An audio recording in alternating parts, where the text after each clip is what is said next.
the most thought-provoking hour of the day, dropping jewels and nuggets for the next 60 minutes. For us, by us. You're listening to the Hold Your Point podcast.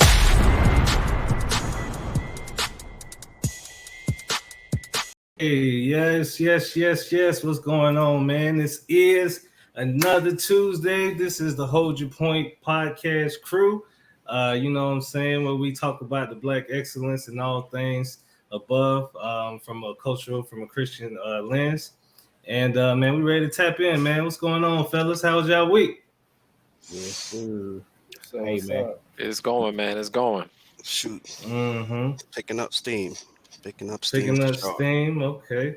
Well, as y'all know it, man, we got Mike Brown in the building. We got Mr. Leviathan in the building. We got DTH. We got DJ, man.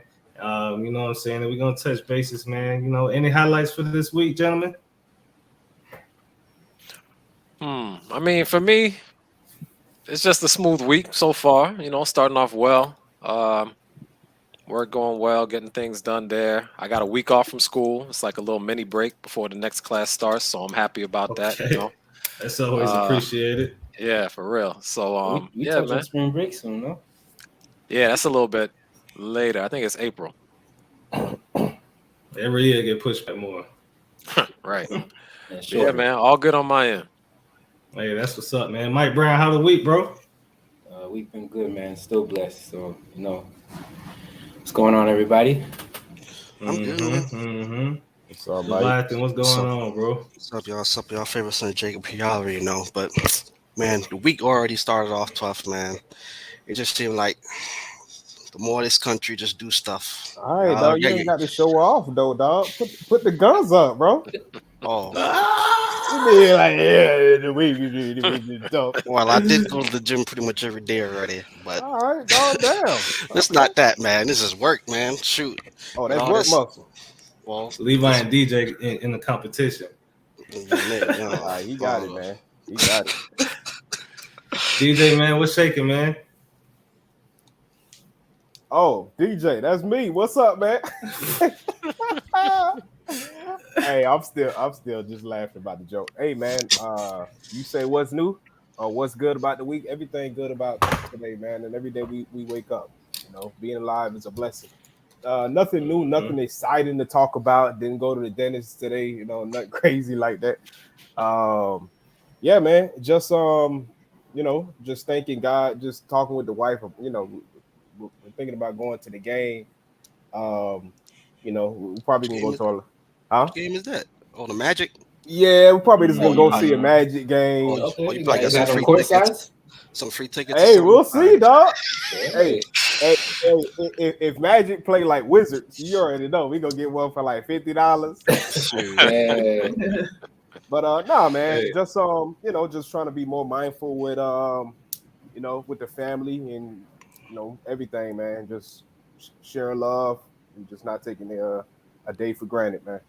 Amen. That's good. I hear that, bro. Amen. Hey, man, well, my daughter's birthday today, man. Nayana's birthday today. My oldest. Oh, happy birthday. You know, love. Yeah, man. She 11, and it's like, man, boy, you know, as they get older, I was telling DJ earlier, like, this year she had a list, you know, and I asked her a couple of times, and she was like, Daddy, I already gave you my list. Like, wait, that's, and, you know, and mostly all she really wanted was money, clothes, you know, some stuff on her phone and to go out to eat. So I'm like, boy, you know, she probably hitting that age now. The money gonna probably keep increasing every year, and the type of clothes gonna change. But you know, I was about to ask. So the older they get, is the list longer or is it shorter? It's about the same. It's more expensive. Right. It just becomes more expensive. And you know, my son's birthday is right after her, so tomorrow his birthday. So, you know, he don't want to share no cakes. Yeah, man, they ain't trying to share no cakes. They want their own cupcakes. They, you know, everybody go to school, right? And they for their birthday they want to leave early, but nobody want to take their siblings with them. So wow. They just want their own time. So, you know, it's, you know, but yeah. Yo, man, I remember some birthdays when I was younger. Legit, I would eat a whole large pizza by myself, dog. And that would be like, That's probably why I be struggling with the stomach issues now, though. Man, that's a lot, man. Hey, I remember. I used to do it too. It used to be like a yearly thing, Yeah. but yeah, He just said he got his personal pain. What? you feel me? Hey, I remember them days. Well, I can't do it no more. Heck no. All right, man. So we're gonna dive right in, man. The topic of this tantalizing Tuesday. We're gonna talk a little bit about church hurt, church division. And I think it comes up a lot, man. You know what I'm saying? And as time progressed, that conversation has also progressed. So we're gonna get into it, man. I got a few angles I want to come at you guys with, man. So I wanted to jump into it, man. But first things first, man. How do y'all define church hurt, or what church hurt is, or church division? You know what I'm saying? From your perspective. You said church division? Yeah, church hurt. We'll stick with the hurt. Let's get to the hurt first. I define it as never ending. It's kind of the same story you've heard from when we was younger, of just such and such no longer going to church because maybe the pastor talked to her sideways, or maybe she got pregnant, or maybe the dude got somebody pregnant. Now you suspended. You remember when they put you on suspension? So I mean, a lot of times that could be church hurt, where and a lot of people don't let that go. Sometimes there's some issues that happened years ago, but they still don't let it go. Yeah, nah. DJ pretty much hit it on the head. That's pretty much. I think of it as like you take the church as they did something to you, or somebody did something to you in the church, or something happened to you in the church, and now you don't want to go there anymore. You don't want to do that anymore. You don't want to do that thing anymore. And that's really what it is. It's almost like it's like any type of hurt, emotional hurt. That type of hurt. It's just this one is specific from the church, and it's just specific to what people kind of associate with a certain type of behavior. And really, as DJ kind of mentioned it's like a lot of times somebody did something to me, or something happened to me, or somebody said something about me, or these people are a certain way, or a certain that certain action. So that's what I think of it as. Makes I sense. mean, it comes. It actually brought up something to me. Like it's a lot of it's not worldly, but like when you think about it, like you're just kind of basing it off people. Like if you really love God, then you're like, oh, this person did something to me, so now I don't want to do that anymore. So it's like, I got a side question. Is it suspension or is it counseling? Because a lot of times, like you say, people are church hurt. They're hurt because they're on suspension. Because I mean, the way it sounds, it's like school. You know what I'm saying? And I believe it should be something like counseling. So, is that a big reason why we have a lot of church hurt?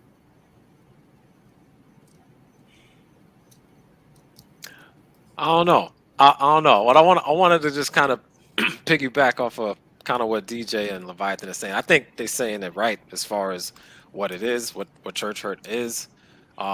Something happened and you feel turned off from the idea of going to church again. So whether that's a local church you grew up in, or the same type of denomination, it could be that you just try a different slice of Christianity, because I mean that's what we're talking about here. But they don't feel that church has a place for them, and I think it comes from a place of the church wasn't supposed to do that to me. I think people place a certain level of trust and faith in the church, and when something bad happens, they think that that's not a place I want to be a part of anymore, because you entrusted that confidence in them, and so you no longer want to deal with that because you get hurt. It'd be different if someone you did not have a relationship with, or you didn't put a whole lot of trust in, hurt you. But when somebody you did put the faith and trust into did that, it's a hard thing to deal with. But that's a good point though, because it's like, why is a church usually held accountable for individual actions of people, right? Because I mean, you know, like you'll have your heart hurt by a girl, but you're not going to be turned off. I mean, you know, you could be like, you know what I'm saying, if that's what it leads to, but you wouldn't be turned off usually to women altogether. So I, why is it that the church is usually held accountable for individual action? Go ahead, bro.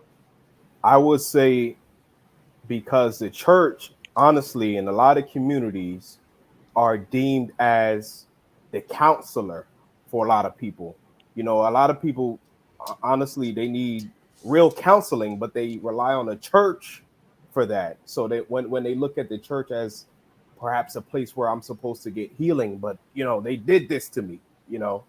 Uh, so then I think that's why people would turn, I guess, a negative eye to the church. Yeah, I think the church is held to a higher standard. When you look in society, people look towards people of faith as the leaders and example setters of morality and justice. And so, if the church can hurt me, which is supposed to be, in many people's Mm-hmm. eyes, the highest level of Right. morality and everything like that, then it's like, wow, well, where else can I go to? I'm probably Mm-hmm. better on my own. And so, Mm-hmm. I think that's where a lot of people are coming from with it. Facts. 100%. Yeah. And you know, a lot of hurt people go to the, that's why I kind of use that analogy as some people look at the church as a place to get healing from, you know, maybe a broken past that they had. I don't know, maybe they got raped or you know, abused as a child. So yeah, man. And then once the church do that to them, you know, they get hurt for whatever reason they may deem as hurt, you know. That's a good point, D. Yeah, because I mean, you know, even to that point too, because I know a lot of folks who, like, you know, things happen in a church that they went to, and it's like church is like in their mind an individual. So it's like I'm never gonna deal with, you know, a church again. But it's, you know, and it's kind of like complex sometimes. Like it could be on Front Street where everything just went sour, but you know, like a lot of times, you know, they kind of attribute it to just being like a person or just a set of people, or you know, even how some people kind of depict the police in some spaces. Um, Mm-hmm. but I mean, do y'all think that has church hurt has anything to do with like why there's a church on every corner? Because I mean, especially like, you know, in some of the poor neighborhoods, it'll be a Baptist church on almost every other street, Talk Methodist about it, here, man. Catholic here. Talk And you about know, it. sometimes too, like, you know, there'll be two like churches having church, or two places having church on the same day at the same time, like right across the street from each other, Hey, I and see. they both It's packed. competition, man. Competition. Hey, I They, seen it. they trying to fill the I pews the mean, same way. but do y'all think that has something to do with church hurt, or that's something else different? I mean, I'm gonna chime in here. I think that just has to do with like people a lot of times have different viewpoints on things a lot of times, and sometimes they don't coexist. I mean, you know, we have to try our best. We have to do the best we can to make things work with things. But the Bible says, "Be if if possible, be at peace with all men." You know, sometimes it might not be possible, and you might just need to be separate. You know, I kind of think of it as, unfortunately, when we look at the Adventist church, you know, there is a huge racial divide when it comes there. You Talk know, about it. and when you talk about the Adventist church, there really is, when you come down to it, a white Adventist church and a black Adventist church. I mean, Mm-hmm. or a mixed Hey, Adventist that's church, good. whatever you want to say it, however you want to think about it. But True. it's like it also boils down, you know, to that racial component in our whole country. It's like, you know, is it better to stay separate in some instances to keep the peace? Is it better? I mean, it's just, it comes down to that question that you come down to when you get to the racial component of this country in that aspect, I want to say.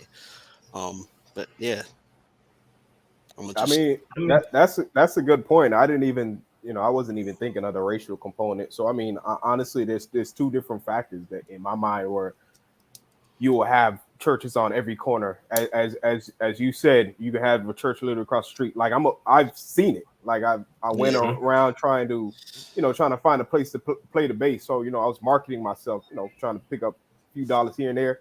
and I put in the address to this church, and I literally seen one there, and I drove down. I seen another one, and they all had, a few cars here, there, in the parking lot.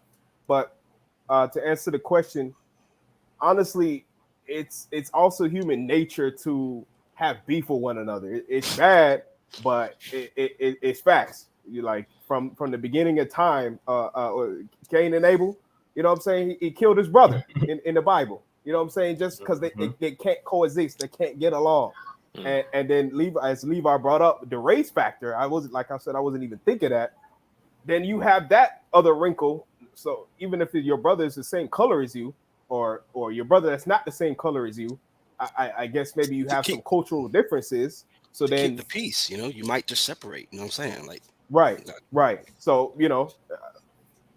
perhaps there's a cultural differences is why you like I can't be with this church because my man over here he too dark. We can't worship because our God different. They God black. Our God white. Is different. You know what I'm saying? So hey. I mean, I don't think it gotta be to that extent. And maybe we're looking at it as like church hurt because somebody did something, so it's like I'm gonna go start my own. It could be like, you know what I'm saying, like, because of major culture reasons. I mean, for example, we in our church we play, we have the Jamaican type culture, the Caribbean type. Some people may not be able to resonate with that. I mean, remember last week's episode we was talking about music. Like we can't resonate with certain types of genre, type of style of church. So it's wherever you feel as a person is home. Like you can go look, man. I've been to some churches. You just know, and you have that feeling that you just don't feel right here, and it doesn't have to be necessarily like a hurt. It could just be like, look, I just don't feel the Holy Spirit in this church, and I'm not putting no names and no churches out there. Like, but then you go to another church and you be like, yo, I really feel the love here. It could be a small shack church. I mean, not shack, a storefront church, compared to a huge church that has congregations of millions. You know what I'm saying? So it ain't really gotta be the whole hurt aspect. It's just where you feel that you are as a person comfortable and can really receive that where do you think that comfort come from, Mike? It's just bad mind people in the church. It could be that. I'm not even gonna lie. Or it's just one of those things is you just go to a neighborhood and be like, man, I don't know. I'm not too comfortable with this neighborhood. When you go to another, like if you're looking for a house, you know what I'm saying? Everything's nice. I like the house, but I just don't like the neighborhood. Or it could go to another neighborhood. You'd be like, oh, okay, I like it. Everything's perfect. You know what I'm saying? It's just one of those. I just feel like it's something where God leads you to be that. So hold on, wait. All right, go ahead, Levi. Go ahead. I was gonna say we might be on the same page, but I was gonna say I want to challenge Mike now a little bit. Like I get what you're saying, and I understand all that, but I feel like emotions are important, and I get all that, but I think sometimes we have to be careful about just sticking to what we feel like, because sometimes our feelings is not always what we have to go on. Sometimes we just have to do, and you can't like I don't feel like today. That's what a lot of a lot of Christians come up with nowadays. I don't feel like it today. I wake up this morning and I don't feel like it. So you can't always go off your feelings. Feelings are important. Emotions are important. But you can't just say, "Oh, I don't feel like it," or "This place doesn't feel right for me, so I'm going to go somewhere else." Yeah, no, and I feel it. But and even to the analogy of like the house might be nice, but the neighborhood is not good. Like the first thing that came to mind was like, okay, the service is good, but the chairs is hard, or it ain't comfy enough in here. Like the church is a little small. Like I'm gonna go down here because the church bigger. It's a better feel. It's a little more comfy. I feel what Mike is saying though. Yeah, I ain't talking about. Yeah, I mean, I ain't talking about what's in the building or what color the walls is, or But all that plays into how you feel too. It's not. It does. Mike's talking about. Oh, go ahead. Yeah, go ahead, DJ. No, I think Mike's talking about the culture of the church. That's what he's talking about. And what came to mind when Mike said it, because I didn't all the way agree until Mike finished. What came to mind, because church is a business, right? If you don't run a church like a business, It's going to close. So what I instantly was thinking about a business. I instantly thought about Chick-fil-A. You know, Chick-fil-A, when you when you go through Chick-fil-A, I'm hungry. regardless which one you go to, He sure is. the service is going to be on point. The food is going to be fresh. So he's talking about the culture. Culture is very important. And the reason why I asked Mike why he thinks that, I guess the culture is bad is because I think it comes down from the pastor, right? Yeah. The pastor creates the culture and that trickles down from there. Exactly. 100%. I get what Mike is saying in terms of the vibe or the culture, as DJ was just saying, and it may not be a good fit for you. And obviously, there can't just be one church for every denomination in the whole entire earth. We got to have multiple churches, obviously. So whether it's for distance or whatever. But as far as like the proliferation of churches, like so many, and like you said, across the street from each other and things like that, honestly, I think a sizable portion of it is just business opportunities. I think church, especially in America, is big business. Big business to run a church. Some of these pastors are as famous as celebrities. You know what I mean? We talk Creflo Dollar and these guys like that. So drive a private jet. So there's a business opportunity for it. So people open a church and do that. Some people are okay with that. You know what I'm saying? And that's okay. But it could be one of those situations where you guys say, hey, all right, I don't feel like everything could be a church hurt type way. Because look at, for example, I remember going to church all the way down in Palm Beach originally. Growing up, when I first started, we went to church all the way down to Palm Beach. From where I drive, I remember that's like what, an hour to 45-minute drive every day to church. Oh, for Vero, yeah. It's a little bit of distance. It's from our parents. So, DCH, your dad, you know what I'm saying, respecting him, they pioneered and opened up a church in here, up in Port St. Lucie. With that happening, it wasn't maybe because of anything, but it was just probably because of, whatever reasons are the distance, you know what I'm saying? From that opening up and not continually going down to the church that originally started, which was, for a good part of my younger years, a lot of people growing up, I remember them, you know what I'm saying? And to start a whole new church, it was something different. But with that came new members, you know what I'm saying?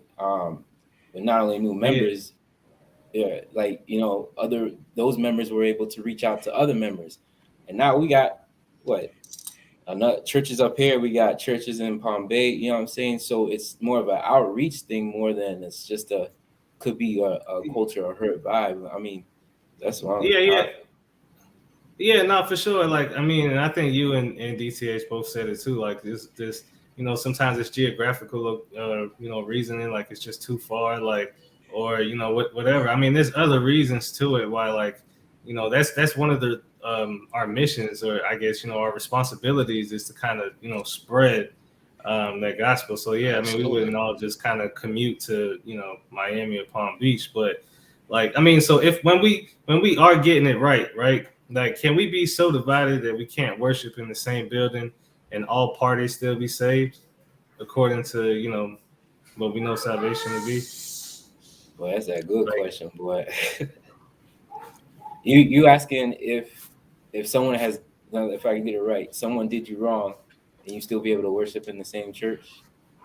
Well, I mean, if it's did wrong or just unresolved issues, and now y'all in two different church establishments, still worshiping, still singing the same songs, but y'all refuse to worship in the same building together. Like, is there an opportunity for both of y'all to still be saved according to what we know, like, it to be? I mean, so you're saying if they don't reconcile their differences? Because like you could, the way I see it, like sometimes you have to, like I think Levi kind of touched on it earlier. Sometimes you can cut people off now. Like you can cut family members off and, still got love for them. You don't wish any ill will on them, but you just not going to worship with that person no more. Just, like Levi was touching on, just because there's some differences there. So I don't think that should mess with your salvation. Again, I'm not God, you know what I'm saying? But from me looking at it, I don't think that should matter, honestly. I, I was just about to kind of touch the same basis. It comes that's a hard question because you can worship in the same place with them and still hold them in your heart just the same, and you can still go into Mhm. hell just the same. Whether you could worship in a different place and choose to worship in a different place and have nothing in your heart towards the person, and y'all be just fine. You can worship in this, you can work in a different place and have something in your heart with this person, and you're going to hell.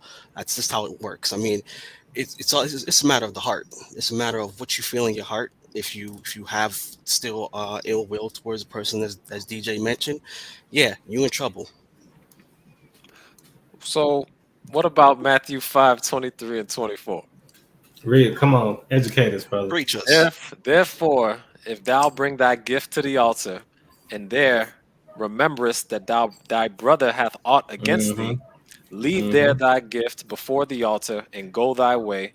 First Mm-hmm. be reconciled to thy brother, and then come and offer that gift. Right. So, you know, it's an interesting question. I think if you know consciously you have an issue with somebody, and it would it would be to the point that you couldn't be in the same building with them worshiping the same God. I think that's an issue that needs some level of resolution. That doesn't mean you have to be best friends and you have to talk on the phone every day and things like that. But if it's to that point where you don't feel you could be in the same building with them, worshiping the same God, I think you need to make a reconciliation. Um, if it's something that you're not aware of where someone's upset with you, obviously you don't know, right? But if obviously it comes to your attention, you should be in a place where you want to make amends.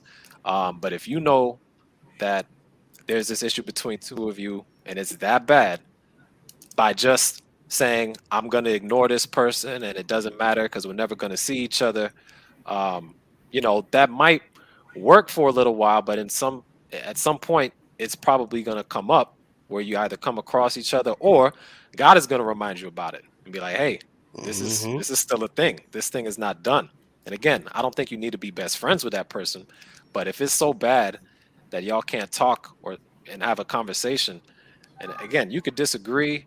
I'm not a big fan of that term, agree to disagree, but more or less, you could still do that and be able to have a conversation with someone and definitely be in the same building with them, worshiping the same God. So if it's too bad, you gotta fix that. Yeah, that's why I always like think like to myself, and I say to all the time, like I always hope that I don't never grow up too much, because it's like like some people, it seems like they grow up to the point where it's like, oh, anything that happens to them, it's like they'll never get over it and they'll always have an issue. And and the Bible says, like, except we be as little children, Those like people we ain't won't Mm, make grown it up. I in. just And thought of that and verse.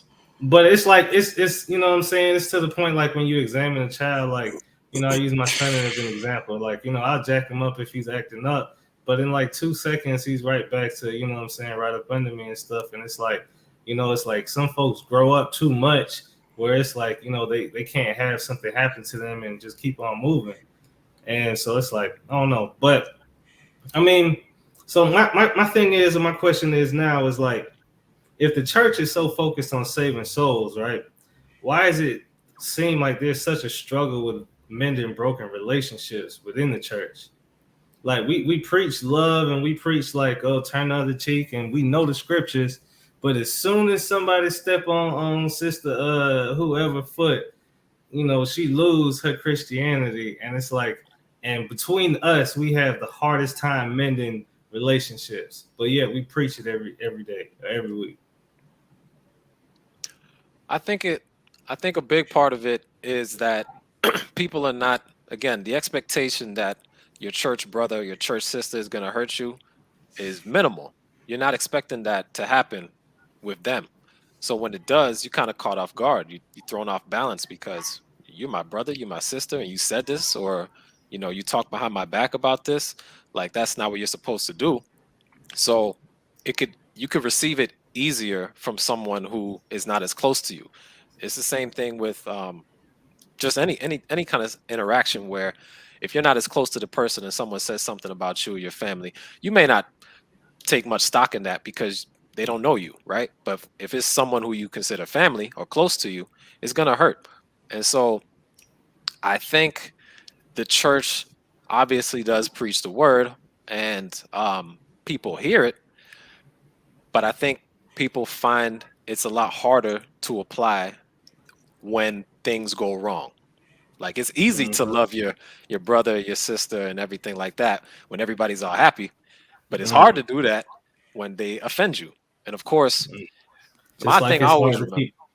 Let me not go ahead. I'm sorry. Well, now I'm gonna say it's I always think about this the verse that says, forgive so that you can be forgiven. Because and don't judge because the measure that you judge is how you'll be judged as well. So if you of course no one wants to be hurt, but when something happens you gotta get to a place of forgiveness, because forgiveness is not about the other person, it's about yourself. If you're the one who's uh storing and bottling up that hurt within yourself, it's only going to do you harm. The other person could be remorseful and apologize, and they move on and they'll be fine before God. But if you're the one keeping that hurt and hate in your heart, that's going to affect you and your salvation. So forgiveness is about yourself. And it's, again, it's easier said than done. And I think people are not quite ready to get there when it's again, when something bad happens. It's easy to smile and joke and have fun with each other when everything's good, but when these moments happen, people are not as prepared to do what's necessary. And it definitely is necessary to forgive. So don't I hope no one comes away thinking I'll just not deal with the person or whatever. Like, nah, you got to clear it up. I agree. I think one of our biggest issues is I mean, all right. Well, the motto I've been trying to live by lately is no attachments, just experiences. And I think that the problem is that we as people, we can't identify that we are in. Because all right, so if somebody does you wrong at work or your place of employment, you're Hey, you're gonna second feel week some in a type of row, way. Mike. It's the second Yeah. week in a row. You and my questions, Mike.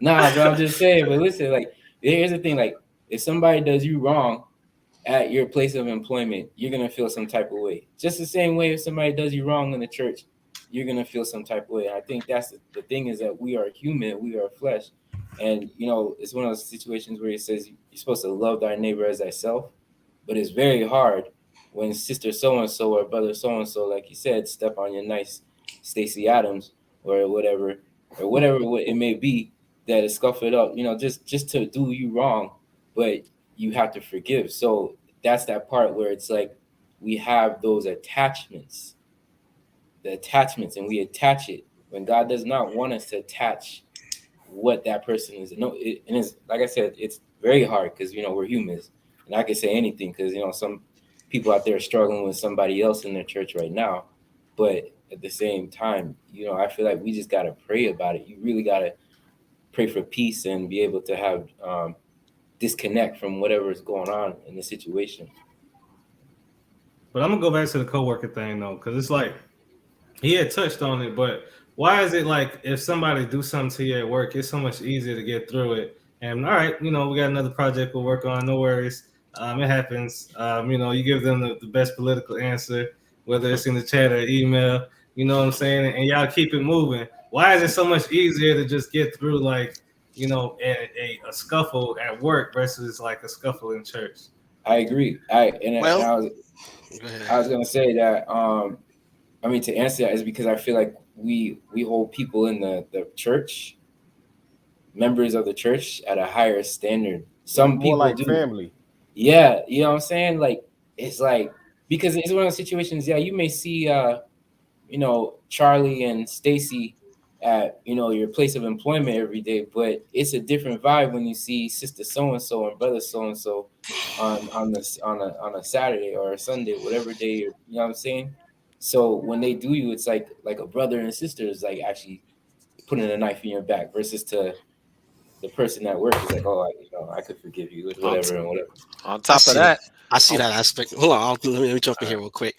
On top of that, that could be part of it, but I think there also could be, and let's address it in the room, the elephant in the room. There's probably a monetary factor that has to deal with that. I mean, you know, Mhm. you are technically paid to deal with these Hello, people. somebody. Come on, man. You, Let's keep it 100. I mean, I'm Let's keep keeping it it a a buck here. thousand. I'm keeping it I'm one gonna buck let you here. talk to me crazy if you pay me enough. Is what Levi Well, said. well, hold on now. I disagree completely Well, with hold on. that. I'm not saying that's the reason why you might You know let it that fly, but it could that be raise part coming of up the too. reason why somebody say something a little even a little sideways on your job, and you let it go. You ain't letting go. You're not gonna fly off the handle. But then in church, somebody say something like a little. They don't even. They sometimes they don't even say nothing to you. You think they said something to you, Mm. and you going off the handle. So it's. I mean, what's the difference there? I mean, the only real big difference that I could kind of see there is a Right. monetary incentive to not act up at the I don't job get paid to be here, so y'all better walk right. than Cause than I than don't gotta than come back.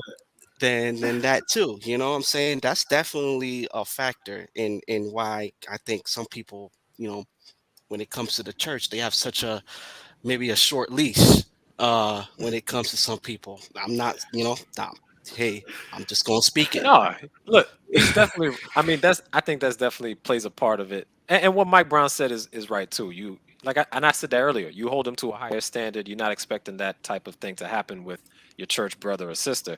But absolutely, your job. This is where you're not trying to compromise your standard of living.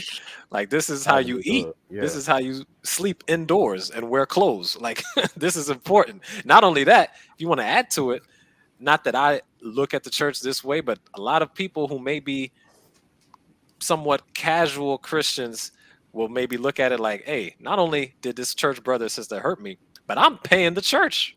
I'm paying my tithe. I'm paying my offering, and I'm gonna get hurt too. Like so, people looking at it like that, like, oh, I'm definitely not gonna stick Double around for negative. this. Yeah. Yeah, So so I think it definitely plays a part. so hold on, cause you said a couple things, He right? hit a few points. So you said like this is important, right? Because you said like you don't want to mess with like how you live or your fabric of life, but we esteem like this job and importance and how it's got us living higher than the fabric of our church culture or keeping that together for the Hey, sake of like I even go ahead. I don't think it's just that. It could be. Listen, man. It's just we're different people on a Saturday or a Sunday than we are on Monday through Friday, and it's sad. It's sad. Like it's one. It could be a number of things. Because like let's be honest. Like we're very judgmental people. We like to judge. It's just in our nature that we like to judge. And sometimes it could be a case where somebody's up there, they're preaching this and saying this and talking that, but yet still they know how they are, outside the church. And then it's like it's kind of hard to really take the church like serious, because there's a fact that some people feel that they can't take the church serious because of the fact that this person is acting like this on a Monday through Friday, but they're a different person, and it's like I know the truth about you, so it's kind of hard to really, understand. You see what I'm saying? So it I could be mean, it could be numerous things of why people like, all right, well, it's not just about money wise or whatever. I hear you. I I'm just mean, keeping it real. This is because you like you said, like there's people out there is like really don't feel like they can go to a church, and they know how this person is outside of the church, and next thing you know, they're this person inside the church, and it's hard to, like, what I'm saying. So that's why one reason why they leave and they end up going to another church. Yeah, If they yeah. go back to church, Nah, I ahead, mean, sir. Go ahead. I'm saying, I see a little bit of the correlation with Mike's making a little bit, just only in the fact of like, how we treat corporate, uh, a corporate setting versus a church setting. I'll give even another small example. Like when you're doing a ministry in church, sometimes you might see people slack a little more on a church ministry versus on their actual job. How many times do people come late to church, but they're Mm. not late to their job Hey, once. They're not late to their job one single time. Hmm. And it relates to kind of the church division portion factor in I'm saying in that, because it goes back to the importance that sometimes some people put on their profession and their job and their work life versus spirituality. Um, yeah, I mean, The monetary blessings. yes, these people should, you know, put their treasure in things, spiritual things, of course. But unfortunately, that is not the broad. That is not the straight and narrow path. That is usually the broad path that people follow. So, I mean, now, in regards to like church hurt and like just people like leaving and not coming back, do we also think like a level or a lack of like fellowship for real has something to play in that? Because a lot of times we come to church, for 8 hours, and we'll be around here, and it's adios. I see you next week. And like when we was younger, like y'all know how it was, man. Like we would link up and do things out of church, and like just it wasn't just about like being in the building, but like do you think like that being lacking where it's just cultivation outside of church kind of contributes to when there being an issue, people just split and just don't see them no more? Well, you're not going to have cultivation outside the church if you don't have cultivation inside of the church. So, I mean, that kind of touches back on, what we're saying is, can people work together? Can people worship together? You know, so nothing. It's the same thing like we was talking about with the workplace. You're not going to go out with bill for marketing if you think bill for marketing is a link. You have to have that connection where you at first, and then outside you could try to cultivate more of that cohesive friendship or whatever. hmm I mean, I'm still getting the vibe that it's okay. I'm gonna let Bob at work talk to me a little crazy, but if Bob at church talk to me crazy, woo, it's a whole nother. Hey, that was y'all on that. Yeah, as y'all notice, I stayed quiet because I'm like, I don't hold money that deep, man. You talk to me crazy. I don't care. We at church, work. God ain't through with me yet. We just leave it at that.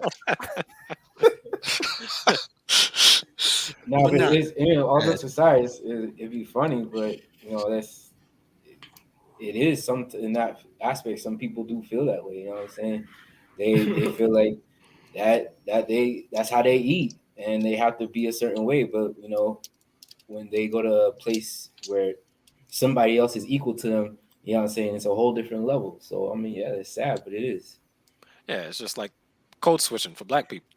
I mean, when you're in a certain setting, you behave a certain way, and then when you're Yeah. not, you behave a different way. You talk differently.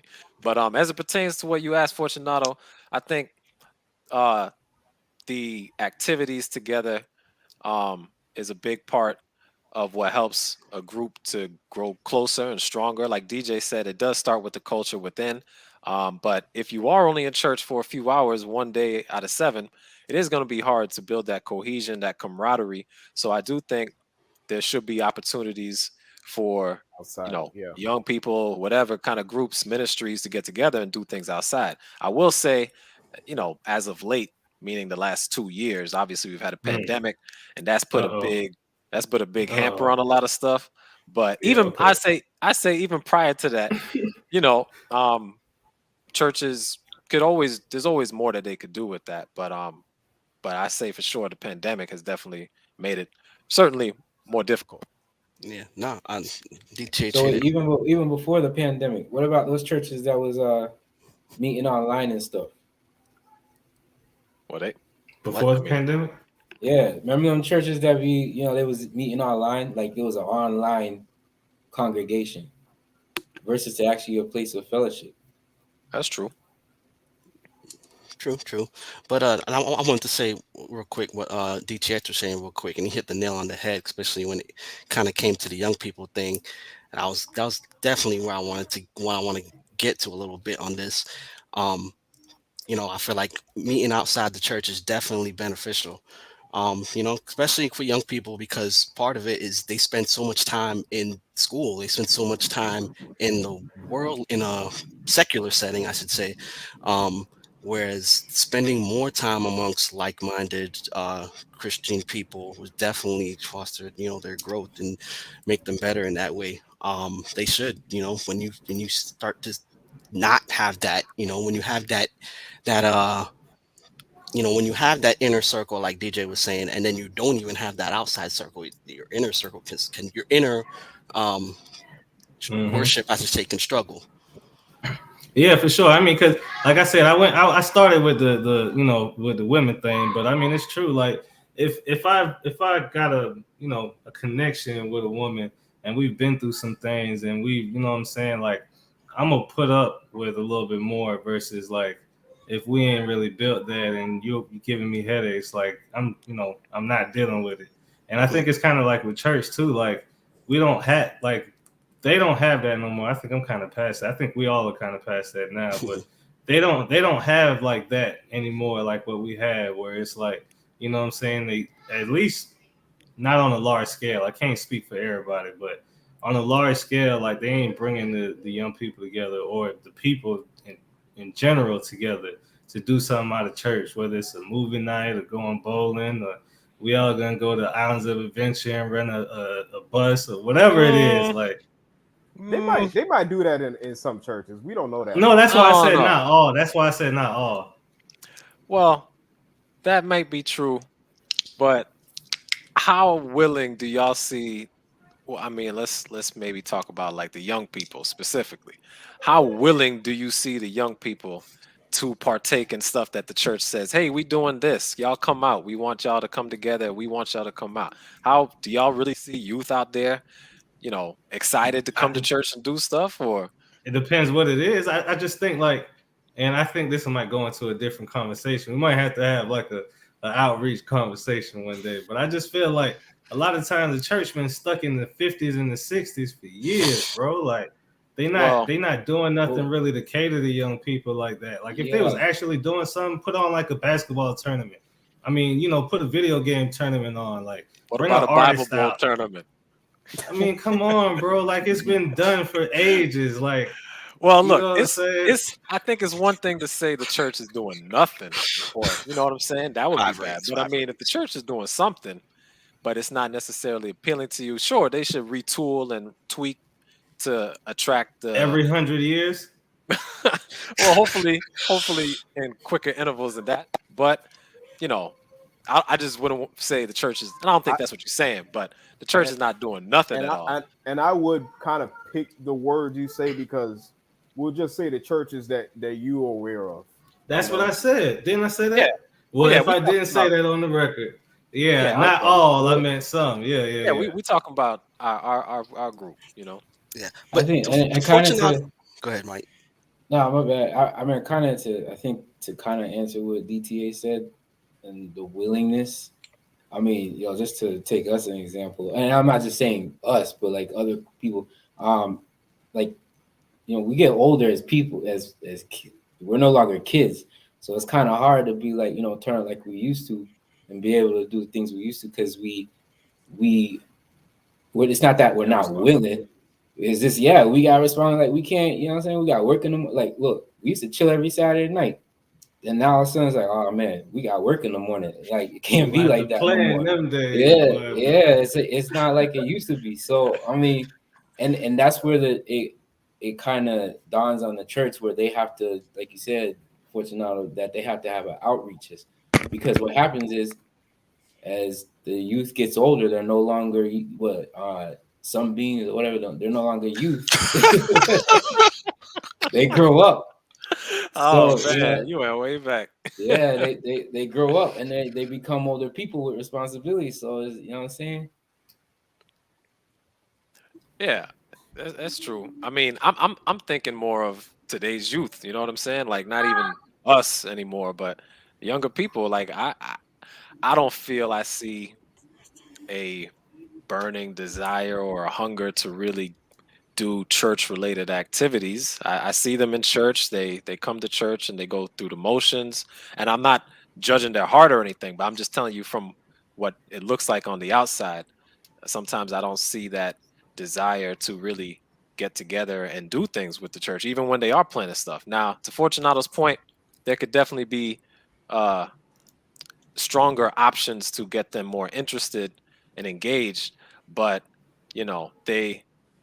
I think people need to remember the church is made up of people. You know what I'm saying? Like it's not just it's Mhm. not Yep. it's people who are trying to figure out They're things just flawed same too. way you are, and they're not perfect. They're flawed. They make mistakes, and they want to do better as well. But it's not always going to be just right. So I think people got to give way for grace, the same way people want to have grace when they make a mistake. Same thing with like church leadership. They're not always going to get everything right. Now, if there's a prolonged instances of no change and we just going to do it this way, well then for sure that should be addressed, and wag your finger and shame on them for that, because you got to change and adapt with the Yeah. times. But if a church is making changes and stuff like that, I think you got to give them credit for that. Yeah, you kind of took the words out of my mouth. Honestly, this all boils down to leadership. You know, a lot of people that hold titles, honestly, shouldn't. I'm gonna keep it 100. Not a lot. A lot of leaders that are leaders shouldn't be leaders.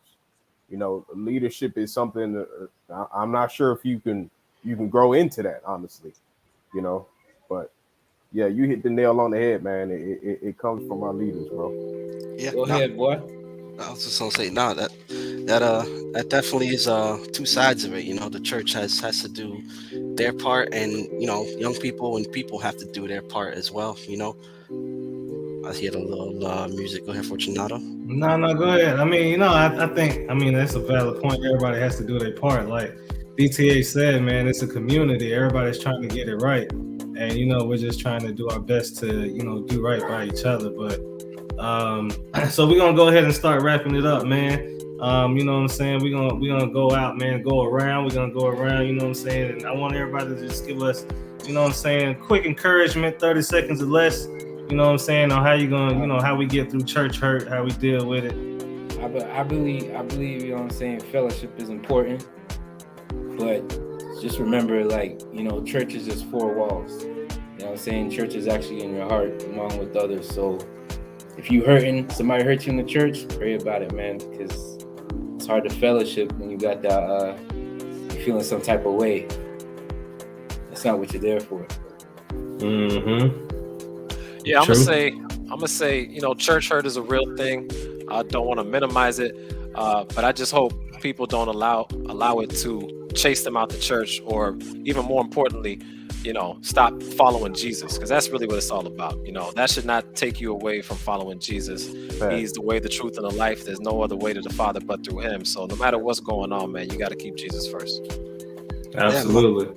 DJ hit it on the head. I mean, the church is a body. You know what I'm saying? We're all supposed to work together. We're all supposed to do things together. It's supposed to, when one part hurts, we're supposed to, we feel it. You know what I'm saying? When one part of your body hurts, your whole body feels it, and you can't operate in a certain way. And that's how the church is. You know what I'm saying? So we all have to uplift each other, hold each other up. You know what I'm saying? Just keep each other in the faith. Make sure we all stay strong, and just keep the faith. Just keep praying, and keep it love. Keep love. I like that. Keep the love. Yeah, David took the words. DTH took the words right out of my mouth earlier when he was talking. We're all people, man. We're all trying to figure it out. Somebody might say something you may not like, man, but keep striving for that love of God. Don't let nothing take you away from God, man. If you have to find another church, so be it. But don't leave the church, man. Continue to try to strive together with your brothers and build on that relationship. Believe that. Amen. And just understand and remember this, that everybody in the church is not of the church. You know what I'm saying? So the wheat and the tear does grow together. So, we have to endure. We just got to stay focused on what the mission is. And if the people at your church isn't focused on what the ultimate mission is, then find you a body of people who are focused on what the mission is. This has been the Hold Your Point podcast. We are the Hold Your Point podcast crew. Until next time.